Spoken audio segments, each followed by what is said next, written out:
honored to have today in our midst the co-founder of the Black Liberation Army, a former Panther from the New York area. He was framed as one of the lead defendants in the Panther 21 case, which involved folks like Assata Shakur, which is Tupac's mother, of course, Jamal Joseph, and a number of other folks. We'll get into it in a second. 21 Panthers, basically, that was framed. That case was beat and thrown out, and about 6 days later, was framed again in a case in which he served 19 years. And through the work of his lawyers, they were forced to release him because they found out that the FBI had pulled a fake move on the whole thing. So he did 19 years before he was able to get out. I want you to stand up and give our good brother, Dhoruba Bin Wahad, a round of applause.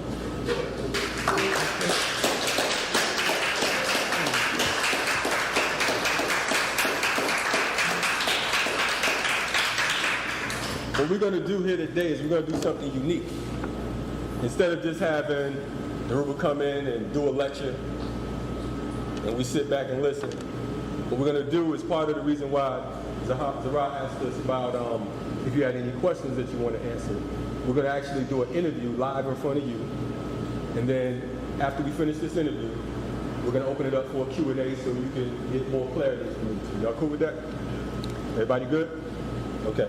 What we would like to do, our attempt today, is to, a lot of times you go to these forums and you just hear a bunch of jibber jabber, you know what I'm saying? People just talking about a bunch of stuff. You get entertained, you go home without a plan of action.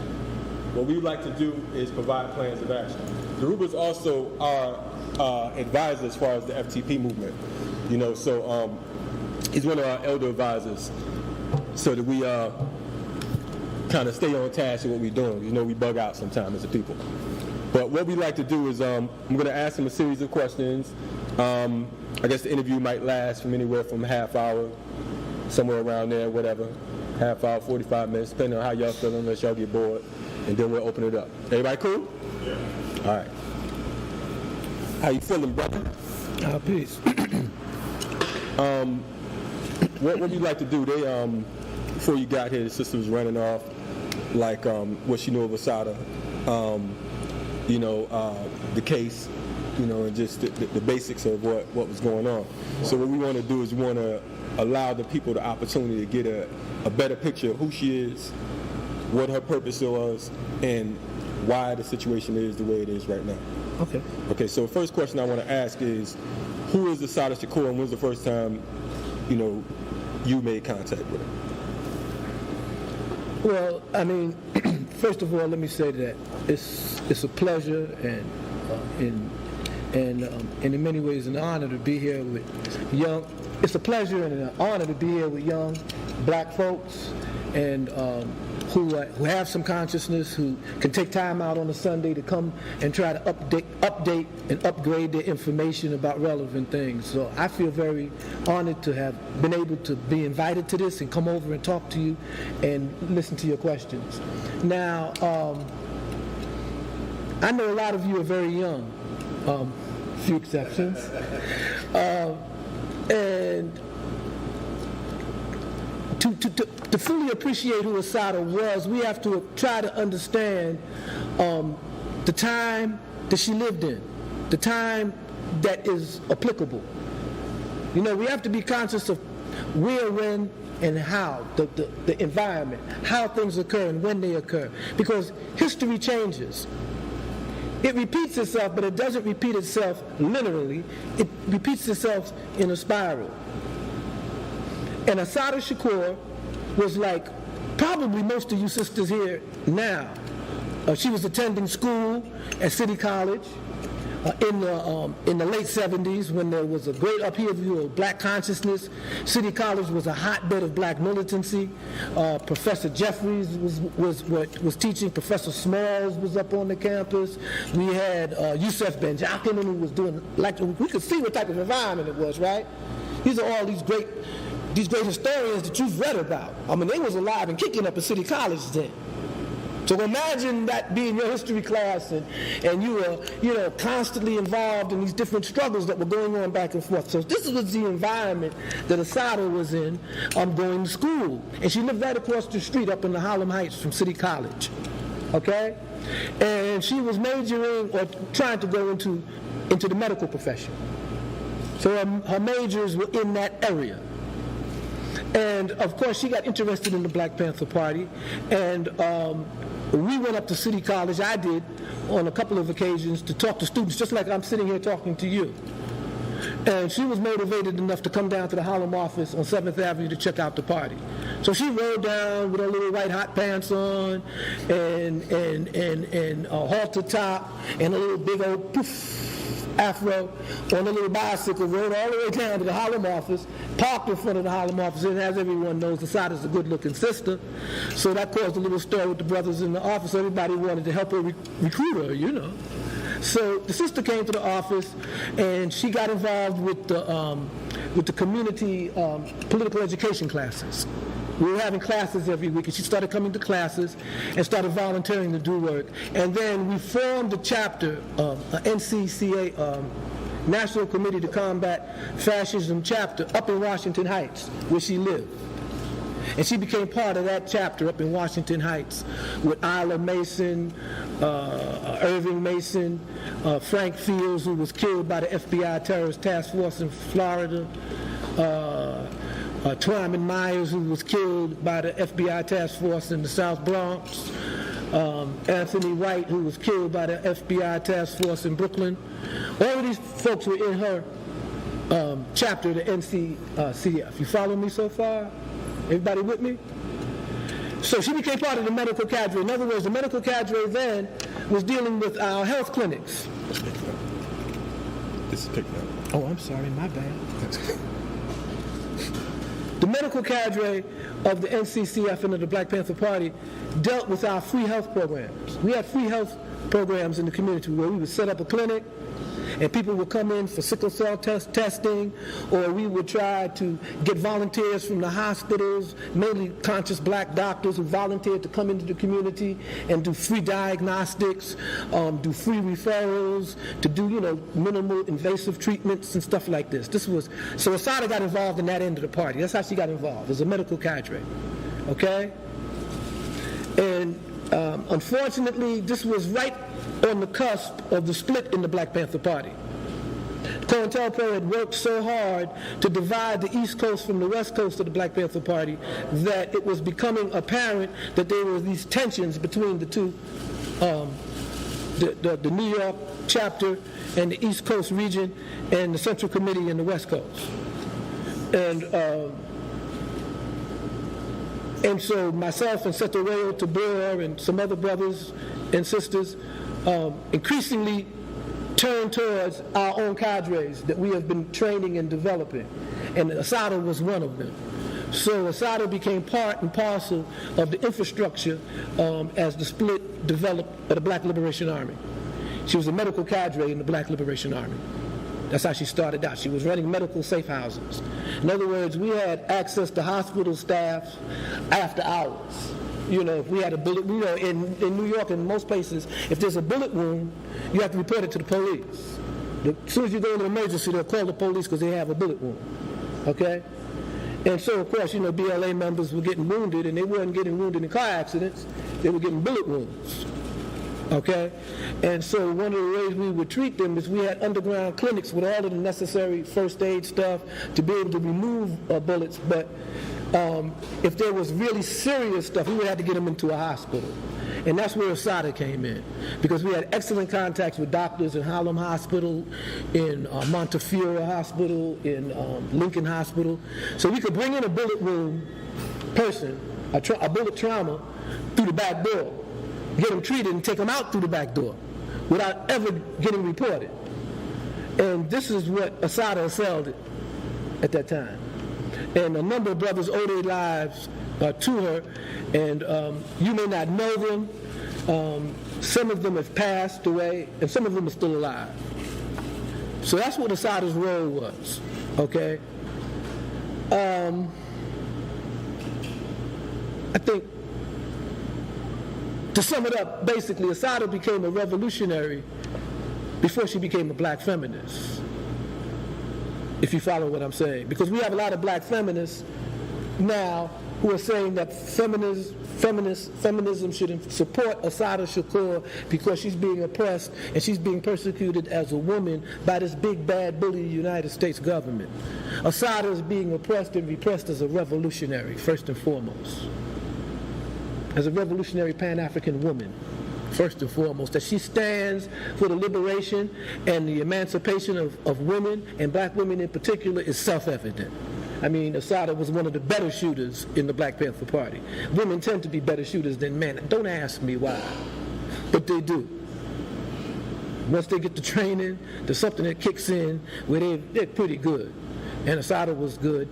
And so this type of training that we were able to give her added to her compassionate feeling for saving lives, for being involved on that level. I hope you follow what I'm saying.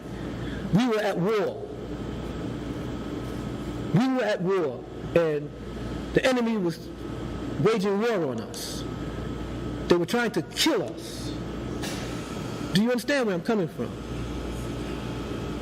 And so when Assata is pulled over on the New Jersey Turnpike by the racist New Jersey state troopers, and back then, you know, driving down on the 95 on the Turnpike, you will get stopped as a black person. It was driving while black as usual, but more extreme back then, and the New Jersey state troopers had a reputation for this. We all know that.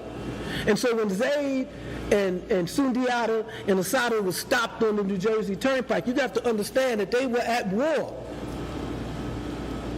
So what would you think if the New Jersey state troopers pulled you over calling for backup, and he gets out the car? You think he's getting out the car with three black folks and a person that looks like the most wanted woman in the Northeast, Assata Shakur, who they done blamed on for every armed robbery, every assault on policemen, you know, that occurred in the whole region. Like, she could be three places at one time. This is how fantastic it got. So what would you think happened when they stepped out the car?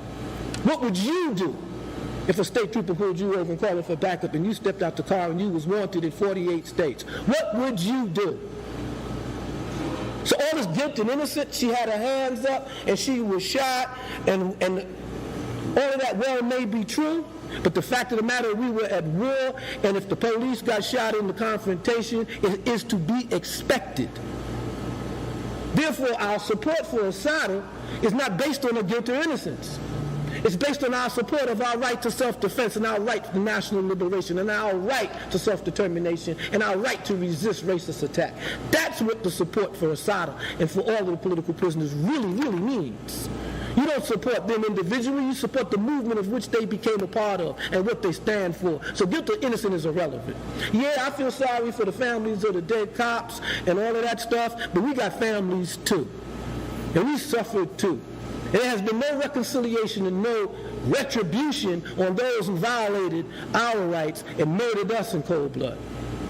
So I just want to say that when you think of Assata and you think of what happened on that New Jersey Turnpike, don't think in terms of her being a victim. She was a revolutionary. A revolutionary is never a victim. Victims are people who don't make conscious decisions, who are victimized by a system and taken advantage of. A revolutionary is one who takes on the challenges of power, takes on the challenges of disempowerment, and tries to change the system. And the system then deals out the injustice and the repression that is supposed to deal out to those who oppose it. So she's no victim. There's no Scottsboro Boys mentality here. None of those political prisoners in jail are in jail by coincidence. They're in jail by choice. So I just want to put that out there as who Assata is and what she really stands for. Cool. What I want to do too, what I would like you to touch on, because I think that oftentimes we take for granted that folks understand what's what. For instance, COINTELPRO. As you know, you see a lot of folks online throw the word around for anything. Oh, that's COINTELPRO. Oh, this is that. That's this. And they truly don't understand what it is they're saying and what it is they're talking about. Can you give us a brief touch on what COINTELPRO is, and from COINTELPRO, maybe go into Newkill and Chessrob as well? Sure. First of all, I want to ask a question. How many people here think that Assata Shakur was a COINTELPRO target? That Assata Shakur was a COINTELPRO target? How many people here think that? Okay. Okay. Well, Assata was never a COINTELPRO target. I just told you how she joined the Black Panther Party and when she joined. Okay? The targeting of the COINTELPRO targets are in the documents of the FBI. She developed a file, as everybody did. Like everybody in this room, for instance, if I came and spoke to you and there was an FBI informant in this room, right? And you raised your hand, I say, excuse me, sister, what's your name? You say, my name is Monifa, right? They would open a file on Monifa in the FBI, give you a number and everything. And it would be just Monifa. Phonetic Monifa, and then they'll try to find out who Monifa actually is. What's her real name? You follow what I'm saying? So Assata got into the files that way, but she was never a target. A target is someone who's identified and put in the Black Nationalist photo album, who's listed in the, on the agitated index, and is also listed in the FBI files as a major leader or a person that should be neutralized. That's the target of the counterintelligence program. Okay? Now, the counterintelligence program, as we all may understand it, has been kind of taken out of context. People use it as a generic term for repression of the black movement. And in some sense, that's sensible. But it's not true completely. It's not accurate. Okay? At the height of the counterintelligence program against the black community, between 1968 and its discovery, between 1966 and its discovery in 69, 70, 85% of all of the COINTELPRO operations aimed at the black community were aimed at the Black Panther Party. Martin Luther King was a target, the SCLC was a target. All of these major organizations were targets of the counterintelligence program. But as the 60s began to wane towards the early 70s, by 69, 70, 85% was at the Black Panther Party. Okay? Now, counterintelligence program COINTELPRO stands for counterintelligence program. It was first initiated under that acronym against the Communist Party USA. Okay? The Communist Party USA was a long-standing organization we may be familiar with from reading Du Bois, from reading Marcus Garvey, from reading Paul Robeson, who are all members, not Marcus, but Robeson and Du Bois and Padmore. They were all members at one time or other of the Communist Party USA. The Communist Party USA was a very progressive organization, but it was linked to the Communist Party in Moscow. It followed the mass line and the dictates of the Revolutionary Party in Moscow, which was a Eurocentric revolutionary process that occurred at the end of the First World War. Now, I don't want to go into a big old history class about where we were at the end of World War I and why Marcus Garvey was talking about Africa and imperialism. All of this is happening right as I'm talking to you about the initiation of COINTELPRO, okay? So keep that in the back of your mind, because some of you may or may have some historical understanding of this movement, and some may have a little less. But I just want to keep it moving. So what I'm saying is, at this particular time, the Communist Party USA in America was considered a threat by the U.S. government because it was considered the agent of the Soviet Union. Do you follow me? Okay?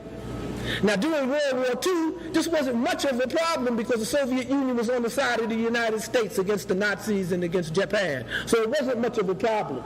But at the end of the war, with the U.S. dropping an atom bomb on Japan and on Tokyo, the Communist Party then became a hotbed of spies, and we know about McCarthyism and about Paul Robeson, and we know about Jackie Robinson denouncing Martin Luther King, and we know about all of this, right? This is the Communist Party USA. It was led by a white man and a black man who looked white. And now don't get me wrong, the Communist Party USA supported workers in this country. They helped build the unions in this country. They helped fight for the 40-hour week that we know in this country. They were the major advocates of the Scottsboro Boys who brought attention to them internationally. They fought against the racist segregation in the South. The Communist Party USA was a progressive organization. I want you to understand this, because what I'm about to say may paint them into a different light.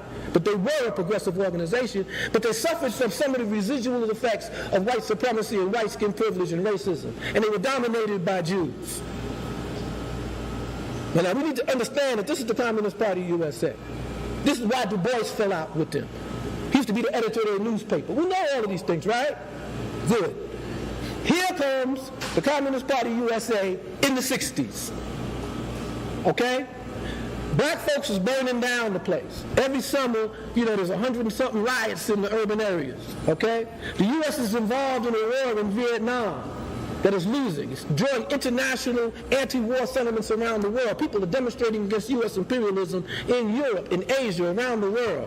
The Communist Party USA is in the forefront of this opposition to U.S. imperialism. They're supporting, the communists in Moscow are supporting Frelimo in Africa. They're supporting the PAIGC of Amilcar Cabral. They're supporting the liberation struggles in the Congo. Okay? They're on the right side of history in terms of supporting liberation movements in Africa. But here in America, they dissolved the issue of race and class. To them in America, race is just a device and an instrument of the ruling class to divide the working class. And that therefore, we as black people have to subsume our reality to that of the working class, the overall working class, and fight for working class unity and working class rights. Now, people like myself at that time took exception to this. We said we didn't come here as workers. We came here as slaves, as tools of production, as tools of agrarian production. And we've evolved since then into an independent sovereign people, scattered into a unique system of domestic colonialism. We had a right to self-determination. Communist Party USA disagreed with that analysis, okay? So in the 60s, those organizations like the RNA and the Black Panther Party who advocated self-determination, who advocated black rights and black independence, were marginalized and denigrated by the Communist Party. But they were iconized in the black community. You see, the Black Panther Party had the overwhelming support of black people in the community. They sympathized with the Black Panther Party. They may not have joined it, but when asked the question by the major networks, what do you think about the Panthers? They think that they were brave young men who were standing up and and this was done in a national poll. Over 67% of black people supported the Black Panther Party, and this could not stand. This could not stand. That's when the paradigm of emphasis on the Black Panther Party shifted.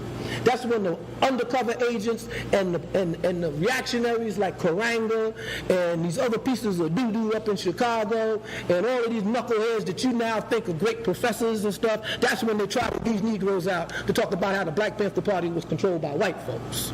And that to this day, you have people like Jeffries, if you get him on the side, will tell you that the downfall of the Black Panther Party was white women. They were haters then. They were going through school with dashikis and afros, trying to duck what was happening in the street based on black-centric narrow nationalism. They wasn't going to bust a grape with a ball-peen hammer in a fruit fight. These are the same guys now. They're professors of departments right now. That's one of the reasons I don't get invited to colleges. They're heads of departments right now. I could name them. And some of you, and you would say, really? Go ahead and name them, brother. They ain't too sensitive today. They're all over. I mean, you go to their lectures, and they're brilliant lecturers. They lecture on Egyptology. They lecture on black people's presence around the world. You know who I'm talking about, because you know who do these lectures. Huh? And they're erudite, and I respect their knowledge. Don't get this twisted here. I respect knowledge. I don't respect reactionary politics. There's a difference, you see. But it could be a difference. Anyway, so my point is, here comes the black movement, which is moving towards black power.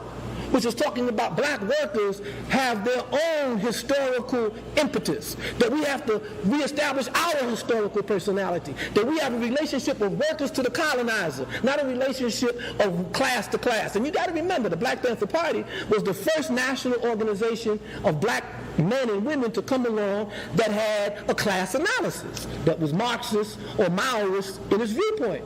Got to understand what that meant to pork chop nationalists like Ron Karanga and the cultural nationalists.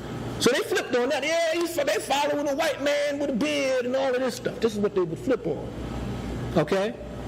But we understood the limitations of black faces in high places. They never did. My brother, Amiri Baraka, whom I love dearly, who's my close comrade today, and I've always loved him, I'm honored to have lived in his time, because he's one of the best literary minds and writers in our time. And he's still alive, and we need to honor that. But back then, homeboy was on the wrong side of the paradigm. He was talking that wick-wack stuff about black faces in high places. Ask him today about the black mayor that betrayed them, and look at Newark today. We got black faces in high places all over the place, and less power than we ever had. So the Black Panther Party was right. And these Negroes were wrong.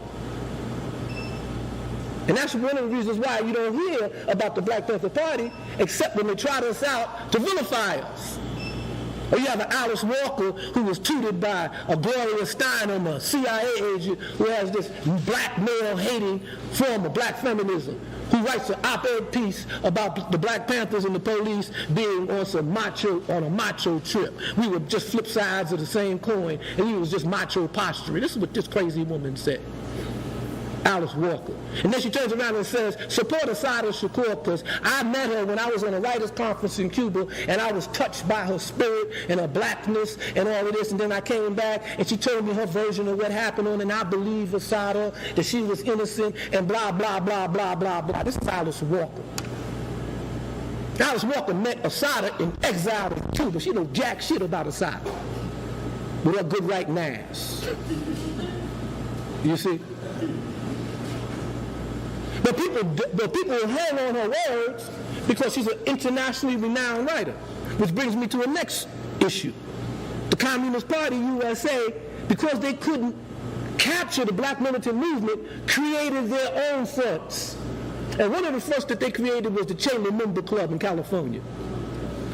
It was a book club, a reading club of black students, mostly Marxists, on UCLA and USC campus, who were students of Herbert Marcuse, who was a brilliant Marxist writer who taught at UCLA or USC. I've read Marcuse's stuff, and I would advise you to read it. He was brilliant. But he was Angela Davis's tutor in Marxism. And she was a member of the Communist Party USA. She was a member of the Che Lumumba Club. And the Che Lumumba Club was a black front trying to front off black militancy. And what happened in the San Quentin and in the prisons out on the West Coast is George Jackson, who was an underground general or underground field captain in the Black Panther Party, was in prison and accused of murdering a prison guard that became the Soledad Brothers case. And this case began to grow and grow in political significance, and the Black Panther Party was one of the major advocates and supporters of the Soledad Brothers. And so Angela came in contact with the defense committee of the Soledad Brothers, and she got involved in the Soledad Brothers from her position as a member of the Che Lumumba Club. And the reason why I'm telling you this is very, very important, because the Che Lumumba Club was a front of the Communist Party USA. And the issue here were political prisoners who were supposedly killed the prison guard, who were political and tied to the black underground and the Black Panther Party. Are you following me so far? Angela Davis got involved with that front of the movement through her involvement to save George Jackson and the Soledad Brothers. That's how she got to the militant side of the movement. Okay? And she got very close to Jonathan, who then, she bought weapons for the brothers that were legal. She bought legal weapons. There was nothing illegal or clandestine about them, but they were in her name. And when these weapons turned up in the Marin County court shootout, in which a judge was killed and several black inmates who were comrades of George Jackson were killed, and Michelle McGee and some others were captured alive, she was declared a fugitive and went underground.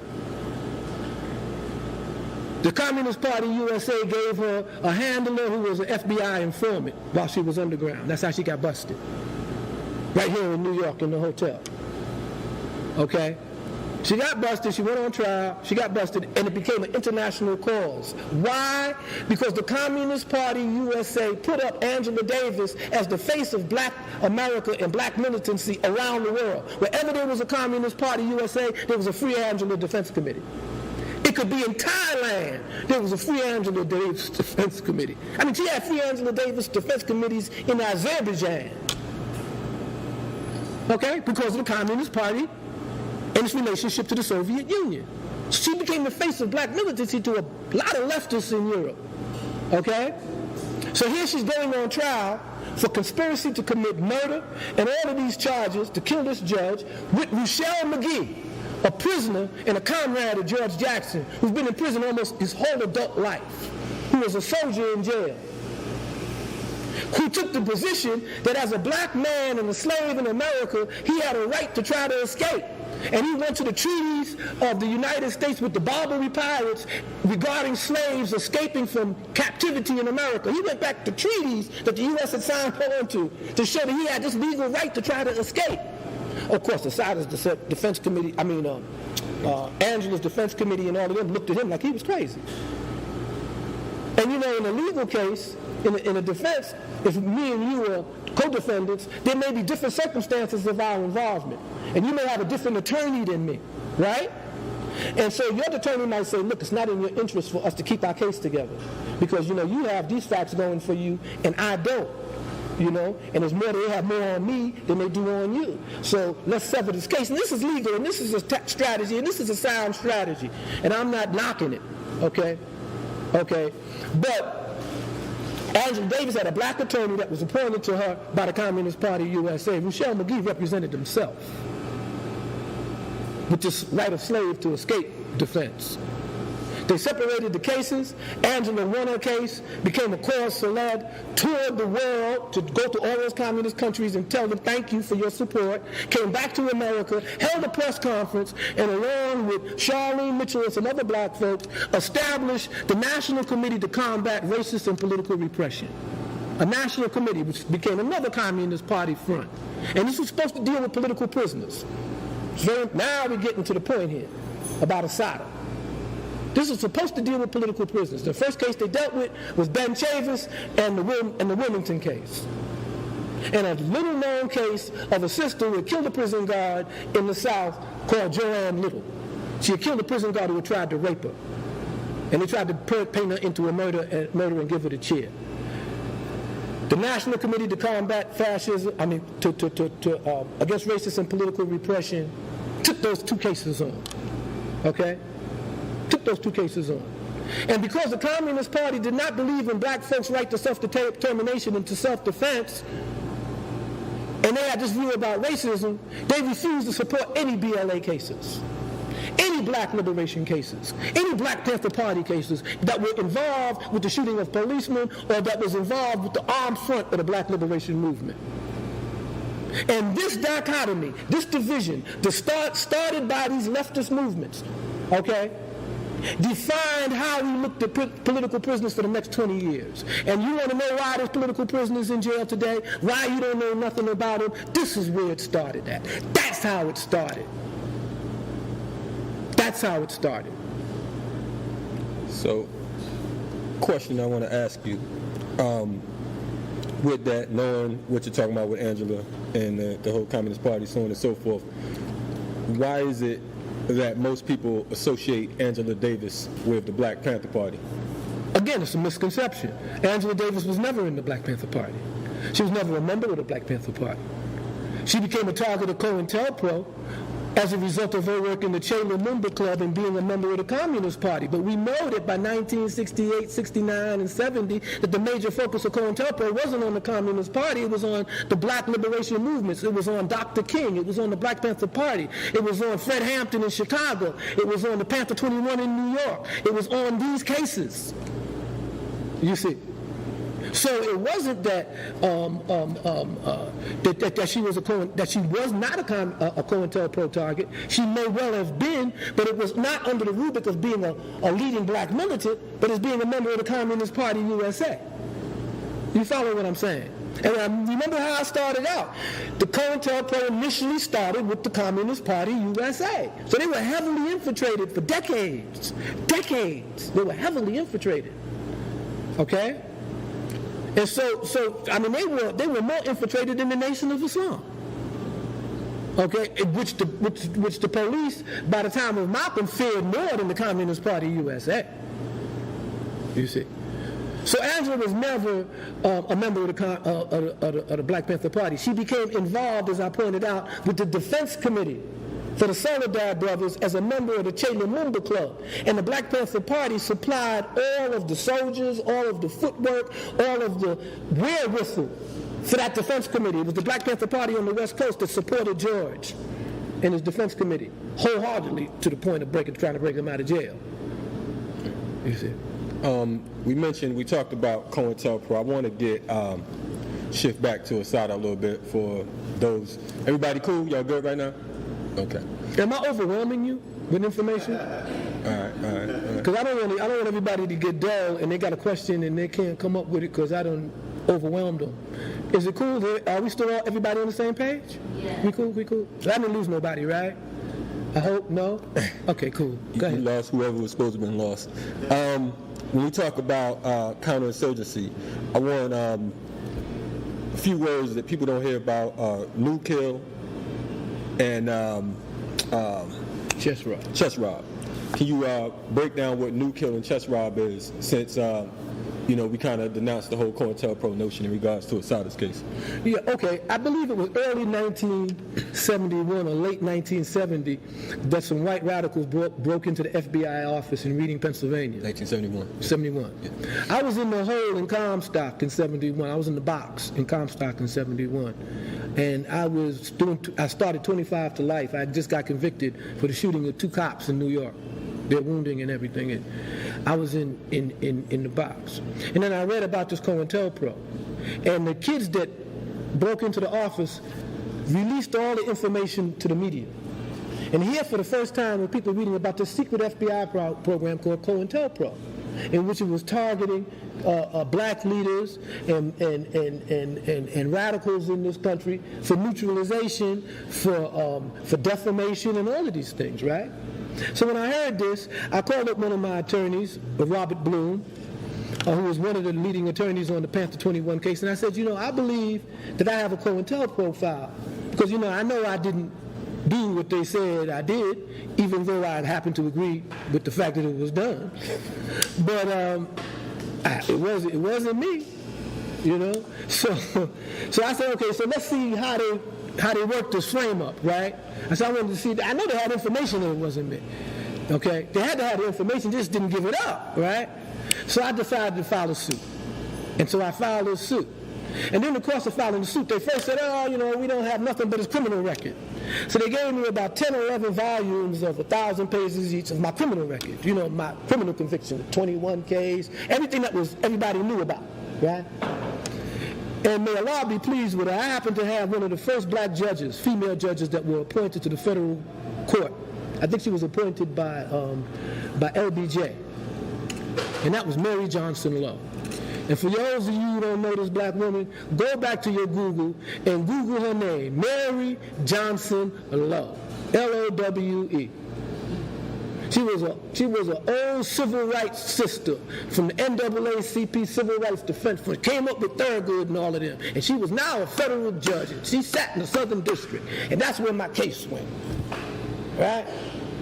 And of course, the FBI went to lying over the months, saying, we don't have nothing on them, we gave them everything. And then, it just so happens that the attorney in the Fred Hampton case in Chicago, who was trying to sue the Chicago police and the FBI for the murder of Fred Hampton, were also very close associates and friends with my attorneys. In fact, they all started out in the same law commune in New York around the Panther 21 case. And they said, we got some files here with Dhoruba's name on them, some COINTELPRO files in the Chicago thing. He says, well, send them down. So they sent down about, 15, 20 pages with my name on it. And my lawyer said, well, Judge Lowe, these are FBI documents with the acronym COINTELPRO on them, and they got my client's name on it, and we never seen them before. And they said they gave us everything. Girlfriend went off. She said, y'all have lied to me all these months. She said, I'm going to tell you something. All of you, all the federal defenders, the Justice Department, she started naming them, all of you, every file that you have now on the Black Panther Party, on the New York chapter of the Black Panther Party, on all the chapters of the Black Panther Party, on this man and on his family and on his associates will be delivered into this court and turned over to the plaintiff. So I stayed in the federal house of detention for a year and almost 15 months, reading files. Every week they would bring in 20, 30 volumes. So I got the Chicago chapter files, I got the New York files, I got the Boston files, I got them all. And here comes Chessrob and Newkill. So once counterintelligence program was discovered and revealed publicly, they changed the name. They changed the game. They said in their memo that we can no longer support conspiracy cases, that we have to go after particular criminal charges against these people and get them convicted on these criminal charges and forget this conspiracy case, because every conspiracy case we had, we lost. They lost the 21 case. They lost the Chicago 7 case. They lost the conspiracy with the LA and the RNA case. They lost all these cases. They were all conspiracy cases. So now they were coming with the hard stuff. Criminal prosecutions. Let's form a task force, they thought. Because these people were criminals and they were terrorists. So they formed the Joint Terrorist Task Force. The Joint Anti-Terrorist Task Force, which was comprised of the NYPD, the New York State Troopers, the FBI, and they were led out of Giuliani's office in the Southern District. Okay? And they went specifically after ex-Black Panthers and after members that they considered targets. And the FBI started leaking all of this information to them about who we were, where we were, what we was all about. Okay? So out of this, when the police were ambushed a couple of days after I was acquitted in absentia in the 21 case, and 2 days later, 2 cops were killed up in Washington Heights in Assata's neighborhood, the Attorney General and the head of the FBI went to Nixon's White House and had a secret meeting with him. But you know, back then, Nixon was recording everything, remember? This is the Watergate period. So Nixon got a recording device going on in his jammy, and J. Edgar Hoover is there talking about, we have these cop killings that's going on in New York, and they seem to be spreading everywhere. We have 2 more cops who were killed in Atlanta. We have another cop that was ambushed and killed in the police station in San Francisco, and 1 more in LA. And it looks like there's a black underground in this country that's targeting policemen, and we got to do something about this. And Nixon made it a priority to the Justice Department to find these individuals and apprehend them and neutralize them. And this new initiative came out of the White House, was called Newkill. And Newkill targeted all of the former members of the 21, all of the Black Panther Party political prisoners, all of those who went underground. It was Newkill. And Assata then became a target of the FBI under Newkill. Because I pointed out she was in the medical cadre of the BLA. By this time, I was already busted. And there were a number of BLA cells operating in the country. But at the same time, we had formed ourselves in prison into a communications network. And that communications network became a command and control structure for those brothers and sisters who were ripping and running on the outside, who were more or less independent and more or less divorced from each other in terms of coordination. Okay? So this was the period in which some of you may have read this document called Message from the Black Underground. I don't know if any of you read it, but it's available. I think it's even on net. I think they even sell it on Amazon. Yeah, you can probably download it for free now. You can probably download it for free. Yeah, he's right. And this Message from the Black Underground was written from prison by political prisoners on behalf of the brothers who were still on the armed front underground and out in the open, out in the streets.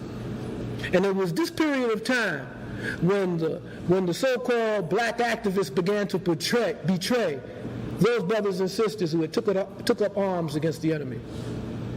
This is when the preachers started talking about, we have to, this anti-police violence wasn't no good. This is when the police department started hiring public relations specialists and start initiating block watches and these different programs, snitch programs in the community. And of course, this marked the rise of the people that we know today, the Al Sharptons and the talk show hosts that you have on talk show radio today. You know, the O'Reilly, the Mark Rileys and good old Riley. And all of these knuckleheads. You see, this is how they got their play. So at this time, after they finished with the COINTELPRO and they realized they could no longer pursue us on that level, they established this anti-terrorist program, this anti-urban guerrilla program, and then they became aware of Assata and these armed robberies. You have to understand that one of the major ways that the Black Liberation Army raised funds was, we couldn't go, we couldn't do a fundraiser on the street and say, hey, support the BLA, help us pursue the police that's pursuing you. We got expenses, we got to buy weapons, we got to do safe houses, nothing's free. We couldn't do a fundraiser like we're sitting there, okay, BLA fundraiser, because they'll shoot this spot up quick, right? So the way we went about doing it, we identified sources of capital, like banks, armored cars, and drug dealers. Specifically heroin dealers. And it was this campaign that provided the funding. And it was under this campaign that Assata became so notorious. Because any place there was a black woman with an afro that did a robbery, it was Assata. I mean, the sister actually sat down and read 3 different accounts herself, where she was in 3 different places at the same time. And they started doing special articles, and they would have, they would have that mugshot of her. Go look at the old newspaper clippings. You can see what I'm saying. They would have this old mugshot of Assata with her face all scowled up. She looked like a Tubman. She looked like Harriet Tubman. Hair all standing up on her. You know how they photograph black folks when they arrest you and rough you up. Your hair's all on there and it mashed down. Your lips all swelled up on one side, and they take a picture of you. And then they put that up in the newspaper. Now, ain't nobody going to recognize Assata compared to this picture, because Assata's a good-looking woman. So she can walk right in front of you. You be looking at the picture and say, damn, man, they after this sister. That could be her. So their thing backfired on them. Anyway, so they had her as the queen bee, as the mother hen, they call her, who kept everybody, kept everybody's guns oiled, kept them in discipline, tucked them in at night, made sure that they had everything they had needed when they went out to rob a bank. This was Assata. She was a mother hen. They placed her in the mammy role. I know black women love that. Even when she was on the armed front, black women are mammies. She was a revolutionary mammy. She kept the babies safe and running. This is how they had her. Go look at the propaganda.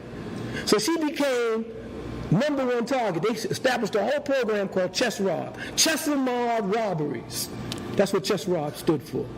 And Newkill stood for new killing of police officers. That's what new killing stood for. Okay? Both operations were authorized out of the Nixon White House. Of course, the tapes of that meeting disappeared. And the only recollections that it occurred was in the church committee, where the testimony of Justice Department officials who were present at the meeting indicated that this is what happened. But the actual tape, the recordings of what was said, who was identified, disappeared. These are the same Watergate tapes now. Now, Watergate tapes are still around, but those tapes disappeared. And we all know that nationally, in terms of national politics, Watergate was much more significant than us. So how did ours disappear and theirs didn't? Okay? This was something the church committee never got into. This was an area that the church committee never went into. How did the FBI interface with local law enforcement to kill and repress black militants? This has never been investigated. Never. The church committee stopped short of it. And this is where we're at now. We have to get black elected officials, the Congressional Black Caucus, to reopen up these investigations as to where the police department, how the police department infected and affected local law enforcement's relationship to black activists and black political leaders. Because it's on the local level that we've been co-opted and disrupted. It's on the local level that we've been misrepresented. It's on the local level that we got these Negro politicians that you have here in Atlanta. And these jive-ass black sheriffs talking about they're going to keep the streets clean. They sound just like the crackers. We running the plantation now, and we are both the plantation master and the slaves.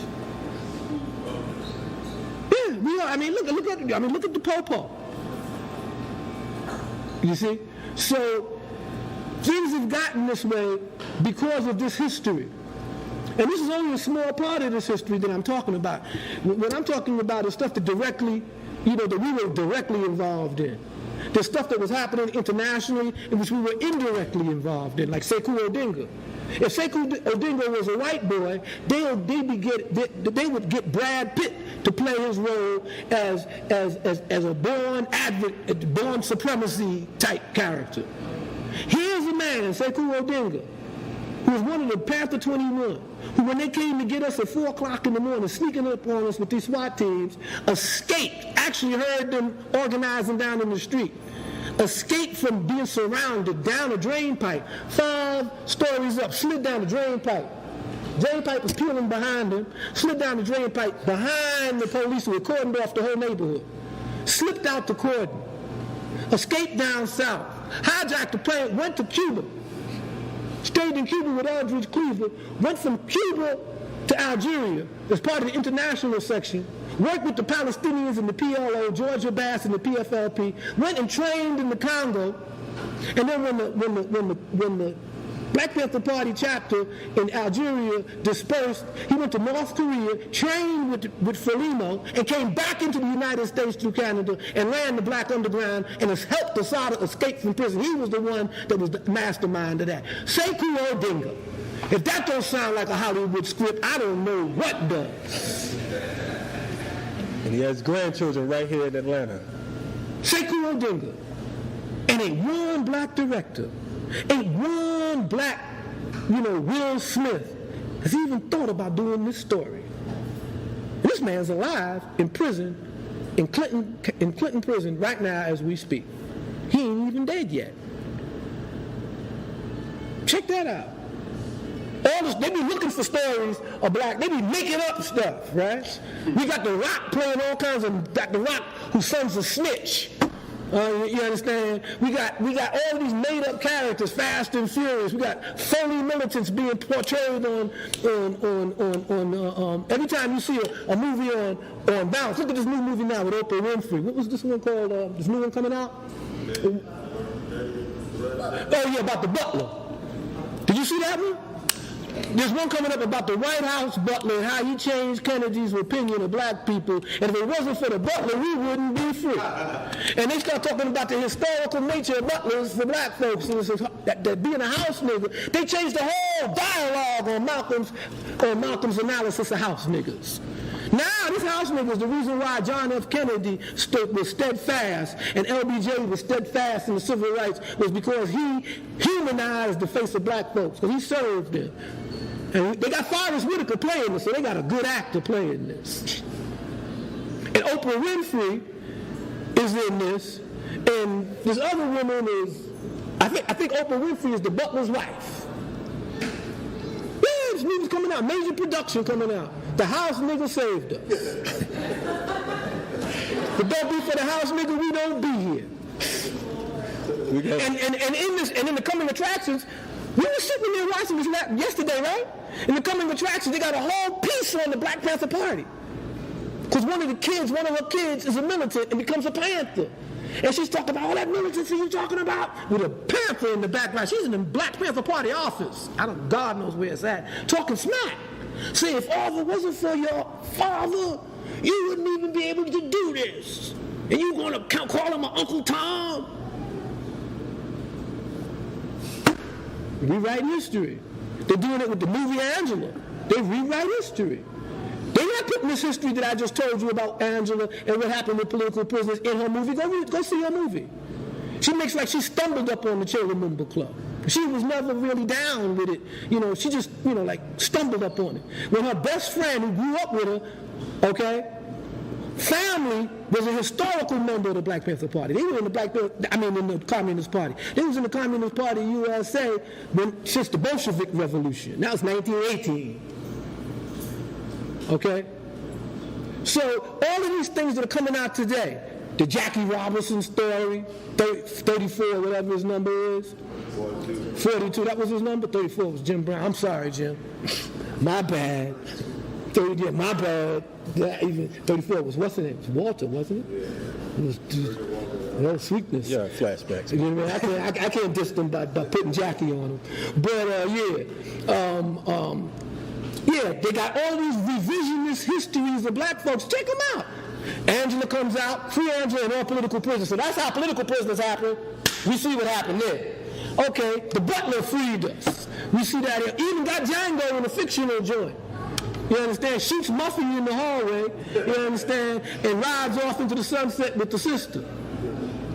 So that's what slavery, I mean, that's how we rolled in slavery.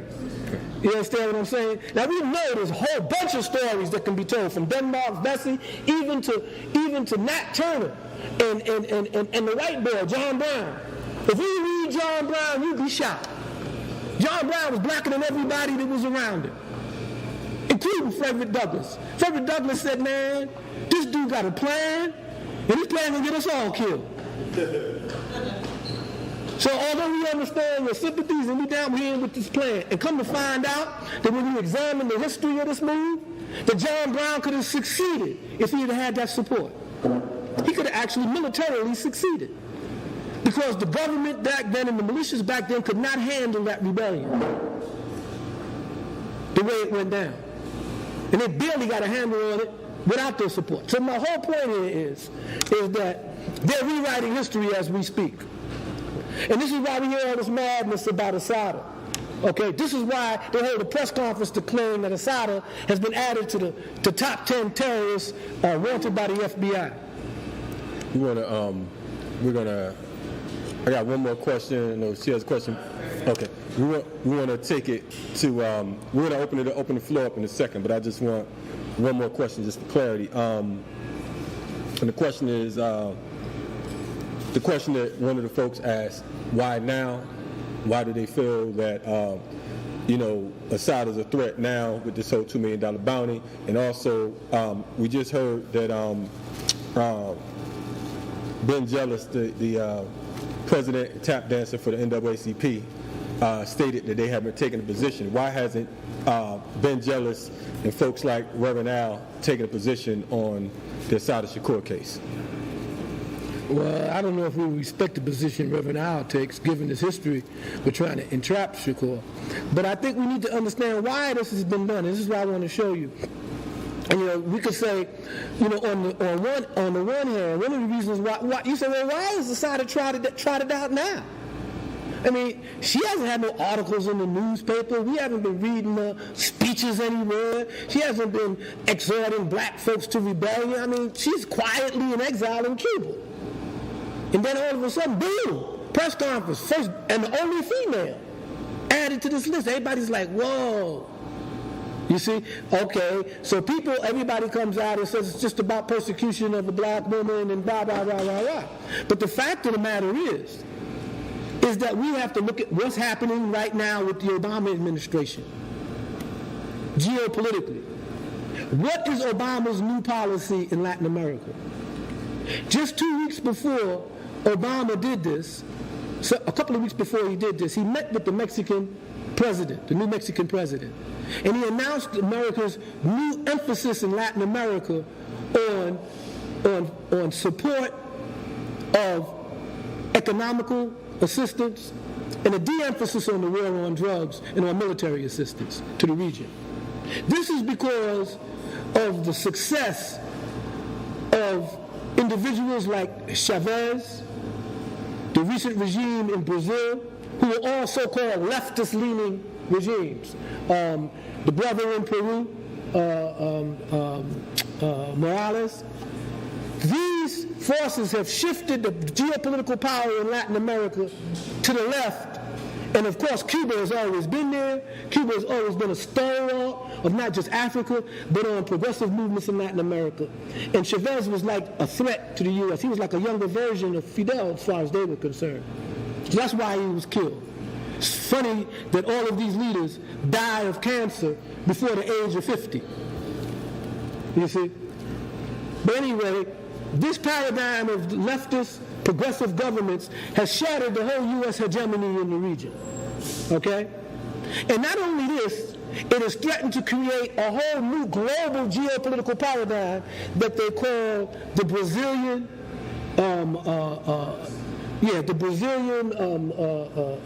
Russian, and Southern Hemispheric Alliance between Brazil, South Africa, and other Southern Hemispheric China.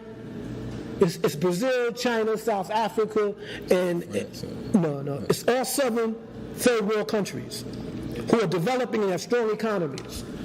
And if the Brazilians and the Venezuelans are looking strongly at aligning themselves with Africa geopolitically in terms of exchange of resources and finished products, and this is something that's anathema to international Western finance capital. The U.S. is in control of the World Bank and the IMF and these major institutions who find this a threat. In fact, we know because of the Iranian situation over nuclear, their right to nuclear development, that the Brazilians, the South Africans, and the Chinese offered the alternative to the U.S. plan in the UN to deal with Iran, and the U.S. just nixed it. So the U.S. is very concerned about how to reestablish control of Latin America and Central America. And key to this, of course, is changing the paradigm of the U.S. relationship to Cuba. Cuba has been under a blockade for over almost 50 years. Okay, this Cuban blockade can no longer stand in the current geopolitical climate. Something has to be done. First of all, there are these gusanos in Florida who want to circulate their capital into Cuba so they could destabilize it, so they could take more control. There's also a whole generation of young Cubans on both sides of the revolution who knew nothing but the blockade, who don't understand what this is all about. Okay? And there is an aging a revolutionary class of Fidel and his brothers who are going out, and the U.S. is looking towards the post-Castro era. And how do we renegotiate this? If we don't lift the blockade, at least Obama has the mandate of capitalism, of finance capital, of international capital, to change the blockade's conditions between now and the time he leaves office. Of course, this threatens what? The almost $1 trillion a year industry of the war on drugs. Because if the federal government is no longer going to emphasize the war on drugs abroad, and instead talk about legalization of things like marijuana, allow this to happen in order to cut down on the import, export across the border. If Obama is changing his position on immigrants, he no longer has to kowtow now to the gusanos in Florida. Everybody had to kiss their butt because they were like the most powerful Latino bloc in politics in America. That's no longer the case. The immigrant population comes from Honduras, comes from Central America, comes from South America. They're not from Cuba. And 86% of them voted for Obama. So Obama doesn't even need the Cubans now. He doesn't even need Cuban money. He doesn't even need their support. He's making his move. And the Justice Department, which people don't want to realize, is run by Obama. That's his Justice Department. He appointed Holder. Okay? They're not going to put anyone on an international terrorist list, on the most wanted list, even if it's symbolic, without the okay of the White House. So Obama signed off on Assata doing this. And why would he do that? I mean, why? If he can still pursue his policy without never mentioning her, it's because of the police. The national police, the same ones that keep Maria in jail, the same one that has the wives, the unions, the political power of the police unions in America. They're the ones that said she's a cop killer. If there's any type of reconciliation with Cuba, any change in the status of Cuba in the U.S., they have to give her up.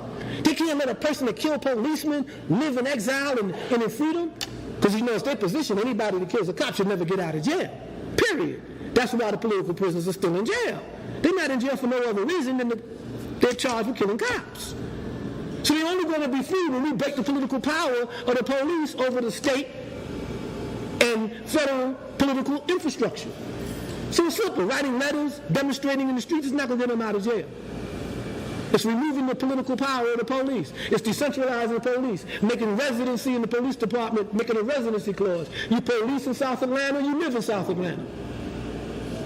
Your children are registered in South Atlanta. You ain't gonna police South Atlanta and live way out in the suburbs somewhere, all nice and slick, and then come in and brutalize our kids. You see? All this is fighting the power of the police. Instead, we got black leaders talking about reform, sensitivity training. We need more of this, we need more of that. Nah, we need less cops and more community control of public safety. So when we looked at this issue around how Assata got mentioned, it's because of the political power of the law enforcement. Obama needs the political backing of law enforcement in America. He can't proceed without it. So he signs off on their right, on their plea, on their political move to make sure that any type of reconciliation that goes down with Cuba, she's in the mix. So if the future after Castro dies or whatever, y'all got to give her up. Think about it. Now, me personally, and I've let the Cubans know this, if y'all give up Assata, you betrayed your own revolution. That's the end of your revolution. That's the end of the Cuban Revolution. And the Cuban Revolution has been one of the most significant events for Africans and people of African ancestry in the 20th century. It was the Cubans that supported the liberation movements unconditionally in Africa. It was the Cubans who sent soldiers. It was the Cubans who sent doctors. It was the Cubans who died in the Congo. It was the Cubans who died in Cuernavaca. It was the Cubans that helped free our people on the African continent. And without Fidel Castro, they would have never did that. So to me, the Cuban Revolution has always been something that we should support, that we should be there. It's the Cubans that protect Assata Shakur, when nobody else will. So if they give her up, that's the end of their revolution. That's the end of their principles. So that's how we need to look at it. But we need to understand what their contribution and their sacrifice has been. They've been pressured over the years to do this for a long time, and they have never done it. And they should be praised for that. But the U.S. knows the importance of keeping this police assignment. So what do? They send your homeboy down to Cuba to let them know what the real deal is. They send Jay-Z and Beyonce. They take a vacation in a country that's blockaded. They on the beach chilling. Yo, Barack, you need to be down here with Michelle kicking it on the beach with me. Like this bar, that hole is bad, man. I just flew down on my private jet and we chilling. How are you going on vacation in a country that's blockaded and it's illegal for U.S. citizens to travel to? It's illegal. There's only 4 conditions you can travel to Cuba, and none of them is as a tourist. So you had to get special visa from the State Department to travel to Cuba. And his homeboy is Barack. He always talks about how him and Barack was on a first name basis. So the State Department belongs to Barack. Barack's State Department gave him a visa. And the Cubans accepted it. Now the Cubans don't know Jay-Z from a hole in the wall. All they know is about what they listen to his music and what they see about Jay-Z. What do the Cubans know about Jay-Z except he's an entertainer, a billionaire, and he is well known around the world. He's married to one of the most beautiful women in the world, and he's cronies with Barack Obama. That's all they know about. They know about as much about him as we do. We know more about Jay-Z than what they do. At least some of us grew up with the Negro's family, right? When he was slinging yayo in the street. But all I'm saying is he gets a visa. Takes his entourage down and they chilling on the beach. What is involved in a travel to a foreign country when you don't have a visa? And who's in your entourage? And who do you interface with there? You know that this was a special visa. This was a special occasion, and the Cubans assigned a special liaison to deal with him in his whole trip while he was there in Cuba. I know how it goes. And this liaison is going to report back to the Central Committee and to his superiors exactly what's transmitted to him about everything that's happening here. From the hotel staff telling you what side of the sheets they slept on to everything.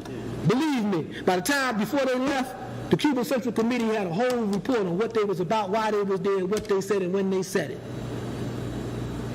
So we should better fail to send a message to the Cubans, but to a Negro like this. Who handled this protocol? Nobody ever asked these guys this. Jay-Z, did you in fact provide cover for an attempt to communicate with the Cuban government about Assata Shakur? Yes or no? Did you? Because you got to remember, he may not have even been aware of it. It might have been the person that's making his arrangements as a State Department agent. The State Department said, well, this is very delicate, Mr. Jay-Z, we have to accompany you on this trip. Okay? Look what happened in China with Nixon. I know you're too young to remember that. Nixon opened up China with ping pong. There was a ping pong team that played in the international tournament that was scheduled to play in Peking. The U.S. had no relationship with China. In fact, the UN representative from China came from Taiwan, the island of Taiwan. Now, there's an island with 12 million people that's representing, that stands in at the UN for 1.5 billion. Unfair. Not true. Not right. So the U.S. had to get around that. It had to deal with the fact China was becoming a power. It couldn't just deal with Taiwan. So how did they open up relationships with China after Mao Zedong in the Korean War? Well, it was an opportunity. There was a ping pong tournament, and the U.S. ping pong team was in the semifinals. So they sent the U.S. ping pong team with a State Department handler. And the State Department handler interfaced secretly with the Chinese government and said, Richard Nixon is interested in establishing, normalizing relationships. And this is what Henry Kissinger would want to do. We would do this, and you would do that. And that's what happened. And as a result, Nixon was able to travel to China, get on the news, it's opening up China to the U.S., and the rest is history. It was a ping pong team that started it. So when we talk about the blockade coming down, think back and remember that it was Jay-Z and Beyonce that started it. You know, with that body, you know, all you bitches bow down. Girlfriend was on the case. You understand? She was the Mata Hari of your time. You understand? For reasons why anybody can travel to Cuba, what are those 4 reasons? As a journalist, for religious reasons, for medical reasons, and on a special permit for family reasons. Because you know, there's right now there's protocol now that if you have family in Cuba, you can travel back and forth. You know, so those are the 4 reasons basically. And also, I think we want to clarify something, that legally, you know, everybody knows that Obama has established a hit list in which he can kill U.S. citizens or arrest U.S. citizens anywhere in the world, and there's nothing nobody could really do about it. I mean, if they decided to come in here and scoop us all up and send us off into 27 different black sites and nobody sees us again, believe me, they don't have to answer to nobody. Our wives, our mothers, or whatever, maybe ask, well, my husband was right there. He was in the spot when it happened. And all of a sudden now, the spot is a crime area. Nobody's there. Where is he? You know, ask so-and-so. You don't have to answer nothing now, according to the post-911 protocols.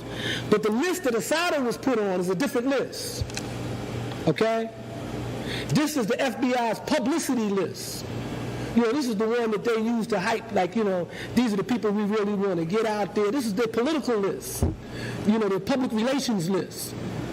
You know, the one that Obama has is a hit list. It's determined by the State Department. The State Department writes to these particular people, if you see them anywhere, they're open to drone interdiction or whatever. Now, Assata might migrate to that list. She might have already migrated to it because it's a secret. The whole process is a secret, so we don't know.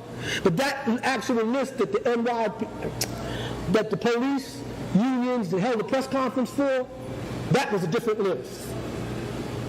You see what I'm saying? That's why I said the publicity about it was designed to pressure Obama, or to give the semblance that Obama was under pressure, and he could only negotiate with the Cubans with certain latitude. Message from 9016.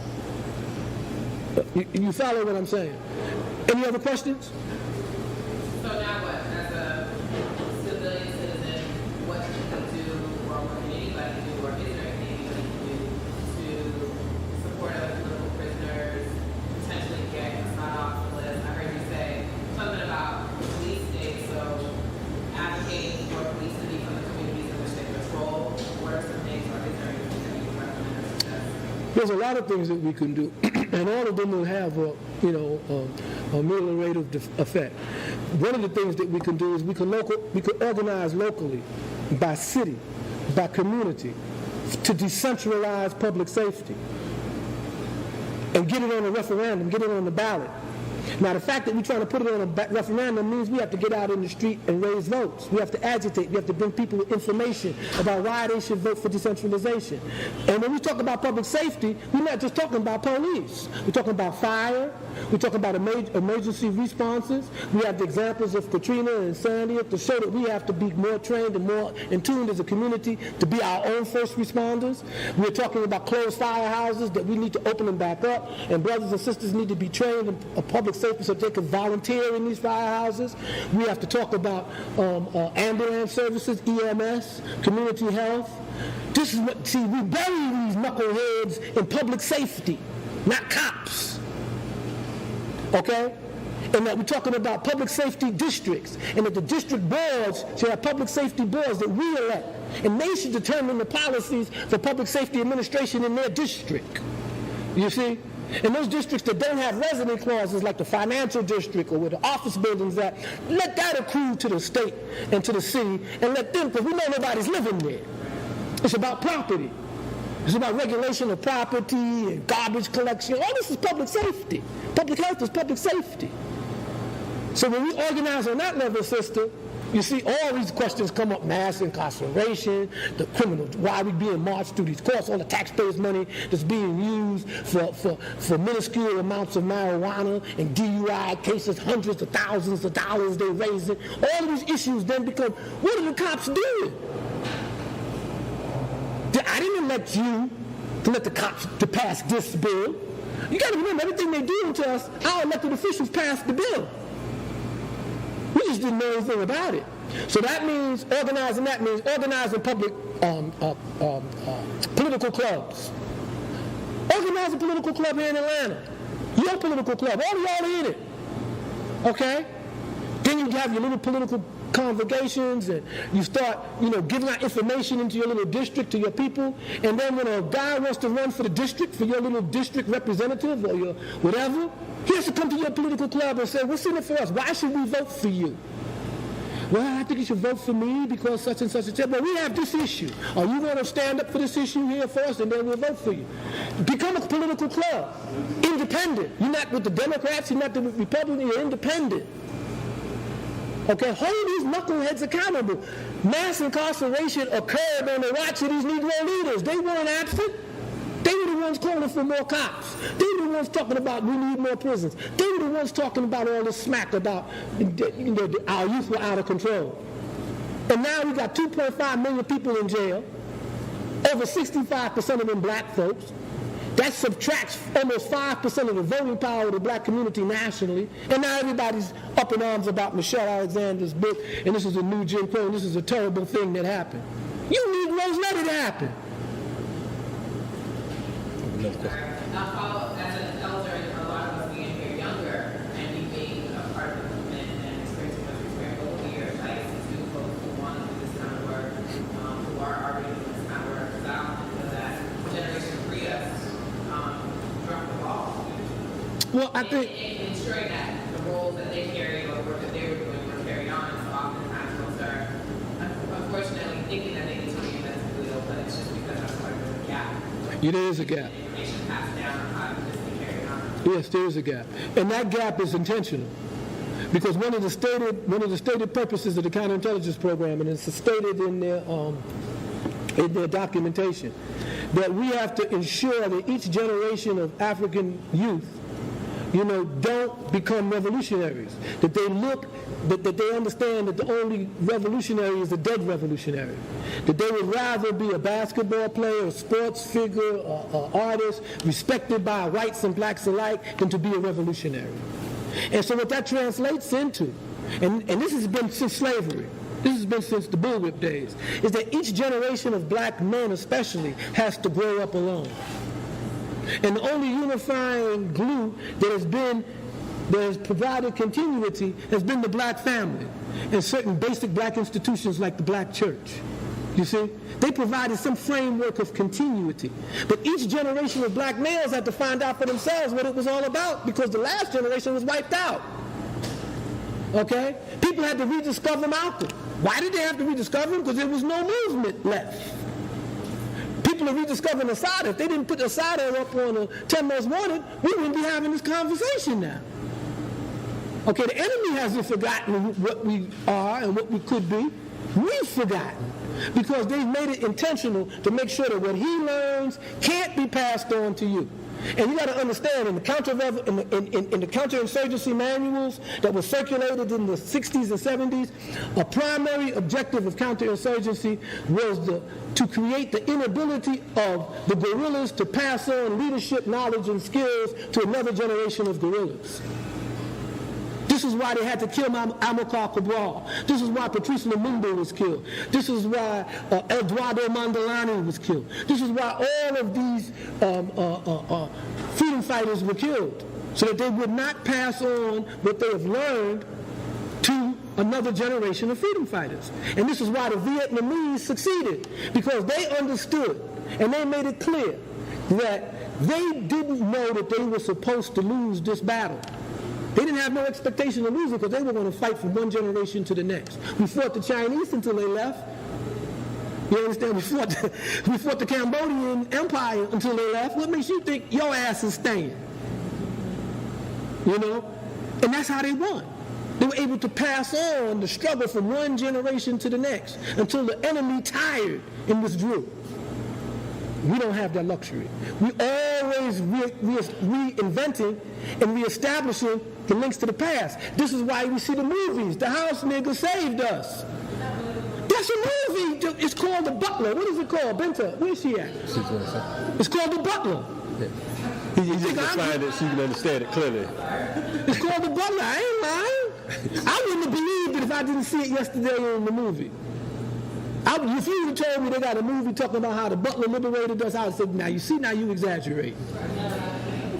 You exaggerating, brother. You know they ain't make no movie like that. But they did. Right on the heels of the Robinson story. Right? So what they have done is to a whole generation that doesn't know nothing about our history, this is their perception of history. Red tails. You know? Listen to the poem that they recite when they're going out like, we will fight, yes, we will fight. That poem ain't had nothing to do with the Red Tails. It came out of a movement. The armed foot of the Black Liberation Movement. That's where that poem came from. Yes, we will fight, yeah, we will fight. And it had to do with Tuskegee and the Red Tails. But it was a good fighting poem. And, you know, when you write a story, you have what's called a literary license. You know? So, it's in the story. Good story. Gets the gist of what the Red Tails was about. But to black kids now, that's the story of black aviators in World War II. Remember Spike Lee? Spike Lee's version of Malcolm X starts out with Malcolm throwing up in the toilet bowl. This is our black hero, our black prince. Do you think white folks would have started out with a depiction of George Washington with him getting his teeth fixed? Or straightening his hair, you understand? Or working on his tights, huh? Yeah, George talking about I cannot tell a lie, I chop down the cherry tree stuff. Started out virtuous. Our hero starts out with no virtue. And Spike Lee, when he was criticized about that, talked about it, you know, he's a writer, he can do what he wants, and blah, blah, blah. And that's the same Negro then that turns around 30 years later and criticizes what's the name for making a war movie without black folks in it. Clint Eastwood. Clint Eastwood said if there was black folks there, I would have put them in it. If you want to make a movie about black soldiers, make your own goddamn movie.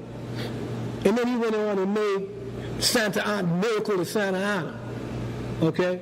And in that one, was white, was Muffy. The big love affair and the whole thing was everybody was lusting after Muffy in the village.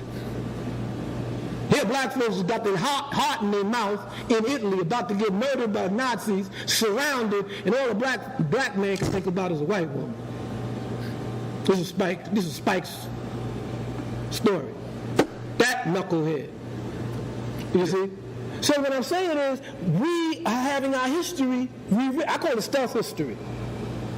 Because it suddenly changed. They got a whole story on, who is it? Not Harriet Tubman, the other sister. Sojourner Truth, isn't it? Where they got that sister that plays Nina Simone, and they got Zoe Saldana. Now, you know, I like me some Zoe Saldana. She's an excellent actress.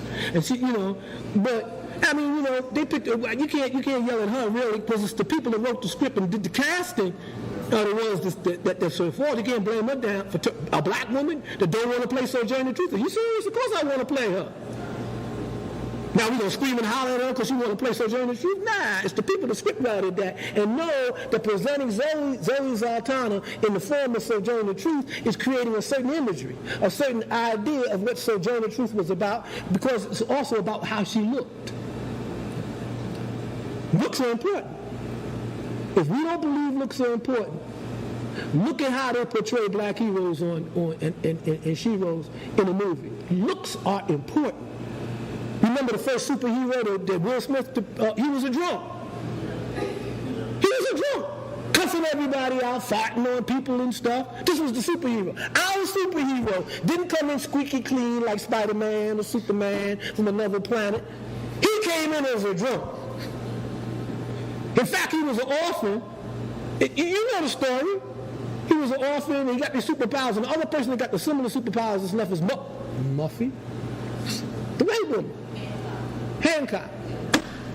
First superhero we get, Negroes are drunk. Antisocial. An antisocial superhero. Check that out. We got the only antisocial, he's a superhero with an attitude. Because you know all black males have an attitude. You understand what I'm saying? So why wouldn't a black male superhero have an attitude? I mean, it just stands to reason, right? So I'm just saying how our history is intermingled with fantasy, vampire killers in Lincoln. They done changed the whole issue of the Civil War, that Lincoln was basically hunting vampires. So you mean to tell me, so what they saying, that the plantation masters were vampires and bloodsuckers? Well, we could agree with that. But I'm just saying how they distort history. We've had situations where I've had young people tell me from watching this movie, there's this movie, X-Men, The Last X-Men, where the villains are in alliance with each other. And the villains are all Nazis and communists.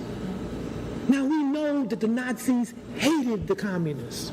They invaded the Soviet Union with 3 million soldiers to destroy Stalin and the Soviet Union. But in the movies, they're the symbols of evil, so they got to be down together. And they're down together in X-Men, who are superheroes. You got to remember, aliens and all of these folks are standing for niggers. That's why the aliens can give all these liberation speeches and everybody get teary-eyed. Let a black man talk about, they took our planet, they took our land, and they're destroying our, we have to fight. Let a black man say that. She's a terrorist. So you got to be an alien. You know, he's got to be an alien. I mean, Zoe Zaldana played Assata Shakur in alien form. Basically. Think about it. Think about remember the white boy that gave the speech? When it was all there about how they had to resist? Yeah, people in there talking about, yeah. I said, damn, man, if a black man stood up and gave that speech to, look at the apes, Rise of the Apes. When the ape gave the speech, everybody said, yeah. Because they saw the oppression of the apes. They saw how they was dissed, how they was treated as unintelligent, how they was treated like animals. And they got intelligence, the leader had intelligence, and led to them freedom and liberation. You the apes. The leader was Malcolm, and he ain't lived to lead nobody to freedom. So they substituted apes, aliens, termites, insects, anybody, for the fact they can give a serious speech about freedom, about our right to self-determination. We can't let the corporations take over our lives. We have to fight and stand for ourselves. And if Assata gave that speech, he's a terrorist. So all of these things are rewriting the history, the common perceptions of history, and this is why you get all this crazy madness on Assata. So the things that we can do to unwrite this is to start to do political work in the community around local issues that change people's understanding of what's their relationship to this institution of public safety. I thought we was paying these guys taxes. They treat us like we working for them. It's not just about training. It's about the very institution of policing in America was based on a different model, a different paradigm. It's no longer applicable to the inner city black people. The police chief and the office of police chief has to go. It's obsolete. Because you could have the best trained police chief in the world and crime still goes up. You still have the same police brutality, and everybody starts calling for his resignation 10 years, 5 years from now for the same thing. So it's obvious it don't work. Let's try something new. You see, this is where we come in at. Getting people to understand, well, once we do that, then we could talk about changing how the parole board looks at a political prisoner that comes up in front of them. Because all they say to them is, when the political prisoner comes up for parole, well, we can't release you because it's the condition, the conditions of the crime. It's the circumstances of the crime. The circumstances of the crime ain't going to never change because it's in the past. You can't change that. Now, here's a brother sitting in front of you with 3 degrees, a master's in this, he's a professor in this, and he's been in jail for 35 years, and you're talking about he can't get parole because of the nature of the crime? And here you look in Europe, and all of the revolutionaries and radicals who killed people, who killed police in Italy, the Red Brigade, they're all out of prison. The Red Army faction, the Baader-Meinhof, out of prison. Okay? The PLO, the people that ran with Carlos the Jackal, out of prison. Everybody's out of prison and been out of prison for the past 10, 15 years. Our political prisoners are still in jail. And when they go to the parole board, what do? Let's write letters to the parole board saying that we want them out. And what does the police do? They trot out the widow of the policeman that was killed, who by now done remarried, got hundreds of thousands of dollars, is getting compensation all the time. Her kids are grown and got grandkids. They try to, I'm still suffering from the death of my husband. He should never let him out of prison. He killed my husband. But baby, you done remarried 6 times since then, got 12 kids, you done moved on from that. Don't you think he should move on? I mean, actually, he was in jail 30 years. And out of that 30, like 20 was in solitary confinement. Ain't enough? I mean, he should do some more. You see, and we don't even embarrass that crazy-ass white woman. Whole bunch of sisters don't even roll up on them. Yo, what are you talking about, woman? I ain't had no food stamps in this time. Your husband been dead, motherfucker. I ain't the Yeah, stop cussing them out. Make them embarrassed to stand up there and say some yik-yak stuff like, because it's only the PBA, the policeman union, is bringing them out to do this. Because in the parole hearings, the parole board is supposed to hear every side of the community's view. So we come out and say, our community wants them. The police come out and say, we don't want them out. Whose voice is paramount? Theirs. If we had more political power than them, he'd be out. You want to take a question or two more so that we can wrap it up? I know we're over time right now. Yeah, I got to get out of here. Anybody else have any questions? I want to point out, too, to piggyback off what he said, what Dhoruba was talking about in regards to the whole movies and all that type of stuff. That's why it's mandatory for us to continue to study. One of the things we do is we depend on other people's versions of our truth. We depend on whatever's posted on Facebook, whatever's on Wikipedia, whatever they say on the internet. And what happens is the internet is low-intensity warfare. Right now, when you talk about counterinsurgency and all that, they took it to another level.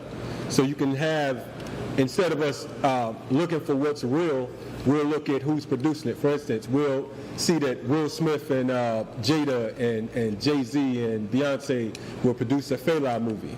So you're going to get a watered-down version of it. You know what I'm saying? You're going to get an Angela Davis and a full-on political prisoner movie, but it'll be the watered-down version.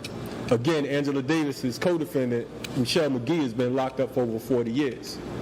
Assata Shakur's daughter's father is right here in Georgia, Kamal Siddiqui. He's been locked up. Yeah, for the last 10 years, we locked up. Yeah, they locked him up. Stephanie B. Manis, the judge here, railroaded him and Imam Jamil H. Rap Brown. You know what I'm saying? Right here in Atlanta. So we got to be clear of what's going on, and we got to be able to understand what's what. Part of the whole thing with this whole Assata forum as well, now that they put her on this terrorist list, we have to be careful what it is we're saying on Facebook and all these other things because of the fact that you don't want to be viewed as supporting a terrorist, so-called. You know, so we really got to take it to another level. Another thing we have to do, too, is get in touch with the Congressional Black Caucus. You know, put some fire under their ass and ask them to speak on this case. Ask Al Sharpton why he's not speaking. Yeah, he got a whole TV pro, MSN TV called, what is it called? Straight Talk, Politics Nation. Right, but part of the reason why he's not talking is because he wore a wire in the 80s to try to trap Assata Shakur. I ain't talking because I'm walking. That's right, Al Sharpton. He talked about in his own book about wearing wires working for the feds. You know what I mean? But we forget about that because like Martin Luther King said, we got an 8-day memory. You know what I'm saying? We get all hyped about whatever the flavor of the month is. 1 week it's Oscar Grant, Sean Bell, Troy Davis, Trayvon Martin, whoever's next, that's what we on. Malcolm Shabazz, you know what I'm saying? Now everybody's talking about Assata like it's a brand new case. You know, when in reality we know that, you know, they put the $1 million bounty on her like what, in 06 or something like that? Yep. You know what I mean? So that was like 6-7 years ago. You know, so we got to be clear of what's what. The one way, because I know people want to know how can you support Assata Shakur. One of the best ways you can support Assata Shakur is by doing what she said, supporting the other political prisoners, supporting her co-defendants. You got folks like Hugo Yogi Pinell. Her co-defendant, Sundiata, is in jail. Right. Been locked up for over, what, 40 years? Since she was busted. Right, since 1973, you know? Sekou Odinga, the brother he mentioned, you know what I'm saying? I mean, if he was to just write some people like some of these knucklehead producers, these people that y'all might respect, whether there's these multi-moguls who do movies like Ice Cube or whatever, and say, how come y'all never do a movie on a genuine militant black hero? And they will say, like, who are you talking about? It's a Sekou Odinga. Do you ever do any research on it? You don't know who you're talking about. Right. But when they do the research, it's like, whoa. But Ice Cube used to visit Imam Jamil right here in the West End, in the community. Ice Cube would come here whenever he was in Atlanta to go see H. Rap Brown, to see Imam Jamil Al-Amin. But once he caught that case, he did like most of these other Negroes do, and act like he forgot. You know what I'm saying? Kareem Abdul-Jabbar, you see what happened with Common and Obama, okay? Obama called himself, reaching out to the hip-hop generation and, trying to be like he's hip and all of that. And Common is respected as an artist who has some politics and who has some conscience. He's just not, he ain't a 2 Chainz or Lil Wayne. Right. You see what I'm saying? And he's artistic. He's a good actor. You understand? He's the type of guy that, if you want to reach out to a generation like, Obama, you want to be the slick black middle-class family. That these are the type of rappers you relate to. You see? And he didn't really fully appreciate that Common had visited Cuba and hung out with Assata in his own tape, talking about how much he was respected and honored this moment to be in her presence. This is on tape. But MXG in Cuba, right? So when he went to the White House, of course, the police have this tape. They've seen it. They've been on YouTube. So they've seen it and said, what? This is a dude that wrote about killing cops. This is the dude that sympathized with the cop killer. He was down in Cuba with Assata Shakur. So now Obama had to backtrack. Common wrote some stuff about how, he didn't want to jeopardize this and backed out. And did you notice when Jay-Z wrote these articles about his recent trip, he had words in there to the effect, what was the words? That communism is confusing, but his microphone was made in China, and all of this shit, And then Common came out and wrote a response to him, and then Farrakhan gets on TV talking about my brother Jay-Z. He did a power move, brother. You've already done it. Trying to get that Jay-Z money for the next Savior's Day. You see? Amen. See Jay-Z sitting up on the podium with him on Savior's Day. Okay. So we got to be careful, man. We confuse these. Anytime the state trots out black leadership and these hip-hop artists, so on and so forth, it's all game. We can look at the whole, what was that, Cloney 2012 or 2011, what it was? Whenever they bring these hip-hop artists to sponsor, co-sponsor, what it is they're talking about, if you don't see these hip-hop artists in the community, then you could disregard that and treat it as entertainment. One of the things he pointed out with the whole situation with Common, we look at when we did that interview about the Jay-Z going to Cuba piece, Obama sent him down, so on and so forth. People didn't want to believe it because, he's just a rapper. You can reach whoever you want to reach. If Common can reach Assata, Jay-Z can reach Assata. You understand what I'm saying? And they know that. You know what I mean? The thing about your president is he's a real slick dude. He's charismatic. You know what I'm saying? He's charming, plays basketball, eat chicken, go to burger joints, you know what I mean? All of that. But at the end of the day, he's a representative of white supremacy. He represents the forces that keep us down. Now, we being black and in love with the thought of us making it, you know what I'm saying? We look at him as a symbol of, you know, black heroics or something. He has a black wife and all of that. That's game. White folks knew that we wouldn't be trusting too many old white men much longer because of the situation that Not us, the whole world. Yeah. So now comes along this guy, whatever, and, you know, it's all good. When we're talking about Obama, we're not dissing him as a family man. We're not saying that it's not good to see a black role model. But at the same time, what's your politics? You know what I'm saying? If your politics is to take us out, man, this dude has sent more drones overseas and here in the States than George Bush. He got more troops in Africa than the French ever put in there in the last 20 years. Absolutely. In 35 different countries, there's American soldiers training so-called anti-terrorist, anti-Al-Qaeda forces. Over 300 people have been killed in northern Nigeria alone in the last month by the Nigerian government, who were operating on U.S. drone intelligence and SEAL team advisors. You know, it's to say, what's their name? Johnson. Sirleaf Johnson, the president of Liberia, who they talk about, she represents the new face of African leadership, this new black woman's face of black leaders. And she was in Washington, D.C. 2 weeks ago when her minister of security, the head of her internal security, threatened the whole journalistic corps of Liberia, said if you write any counter article, any negative article about us or about our government, I'm going to put you in jail. You got the pen, I got guns. This is her bodyguard, her personal security person. Come to find out, he was in the U.S. military for 5 years. Okay, he's a Liberian who served in the U.S. military for 5 years, and now he's in charge of her security. So who is he taking these orders from? You know, and when you look at this dude's name is Gifford, I think. When you look at this guy, and I know guys like this, you know, the U.S. has a policy of recruiting foreigners to serve in the U.S. military. And after they sign a contract for 4 or 5 year contract, and after that contract is up, they get citizenship. So I've had friends from Ghana and from Nigeria and Liberia who joined the U.S. military, served 5 years and got their citizenship. Okay, but what the U.S. has done is it's flipped that around, and you know what kind of value that becomes. Here's this guy who was 5 years in the U.S. military is now the chief security for the president of Liberia. You see, and he's so arrogant, and there's nothing that's worse than an African with power and is ignorant and arrogant. There's nothing worse. I mean, even an ignorant, arrogant white boy is not that bad. You see, so I mean, you really met your match when you reach that. That's your challenge, and she got one. So my point is that, you know, Obama represents the greatest deception of African people since the Emancipation Proclamation.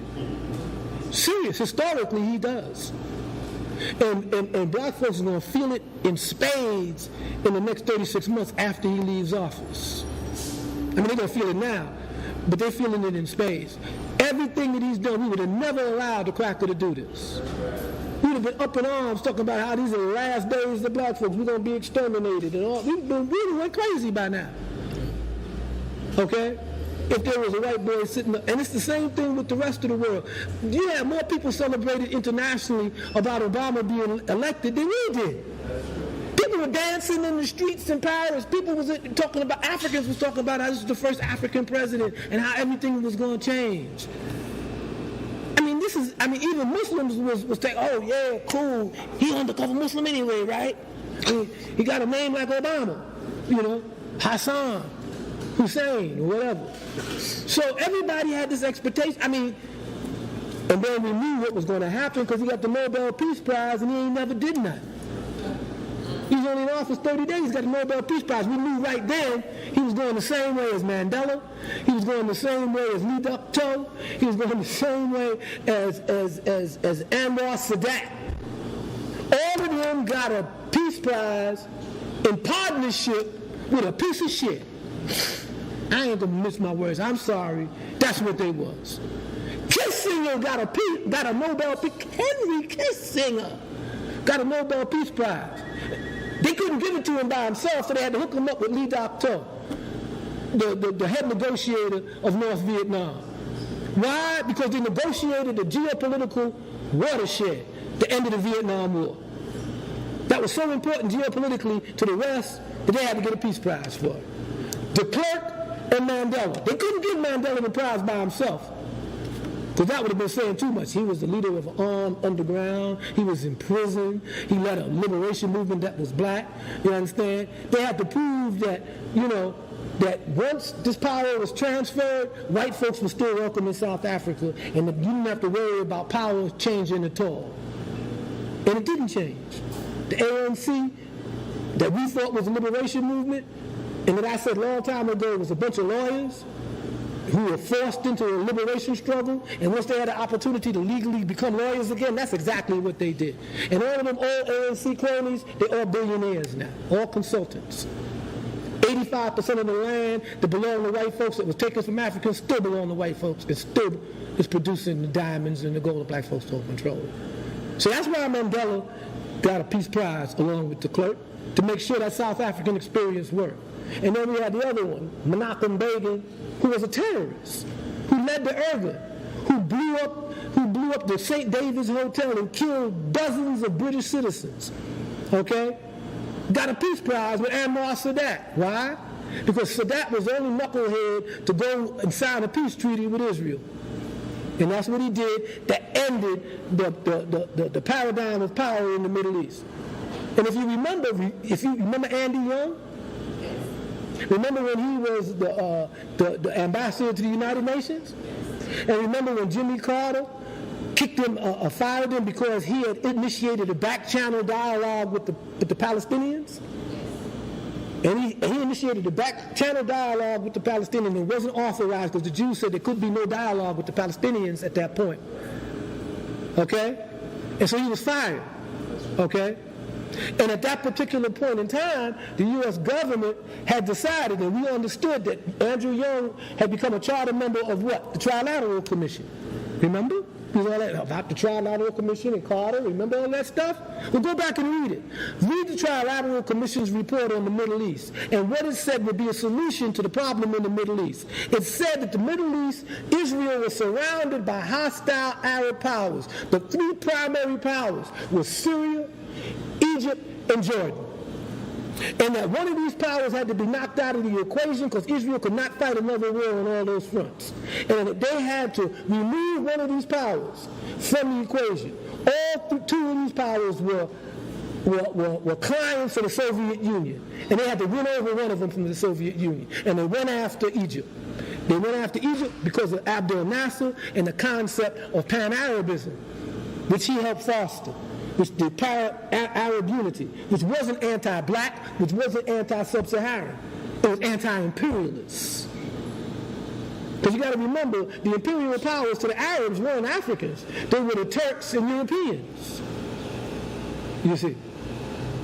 So Anwar Sadat was convinced that he would get American military aid, support, and they would keep him in power if he would sign a peace treaty with Israel. He did, and his ass is dead.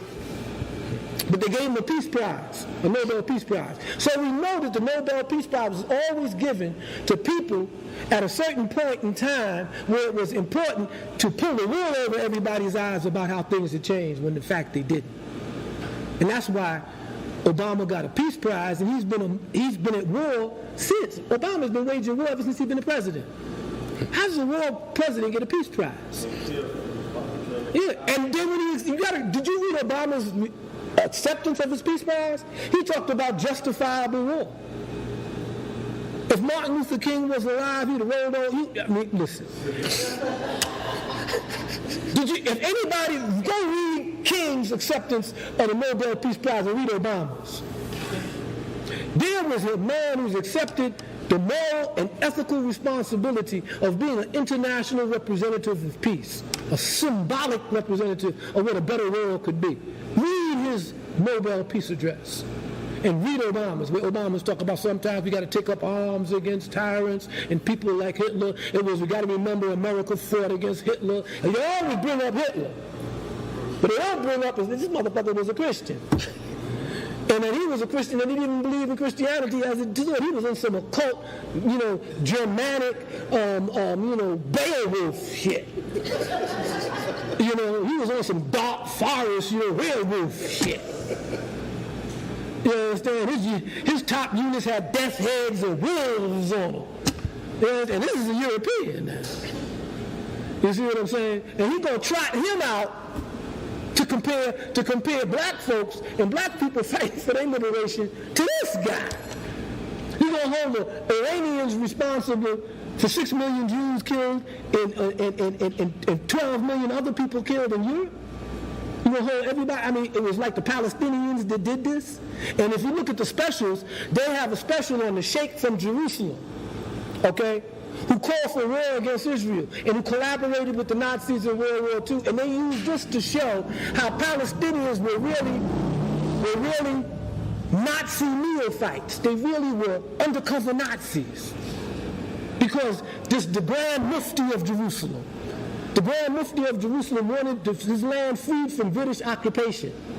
So he allied themselves with the enemies of the British at that time. He was Adolf Hitler.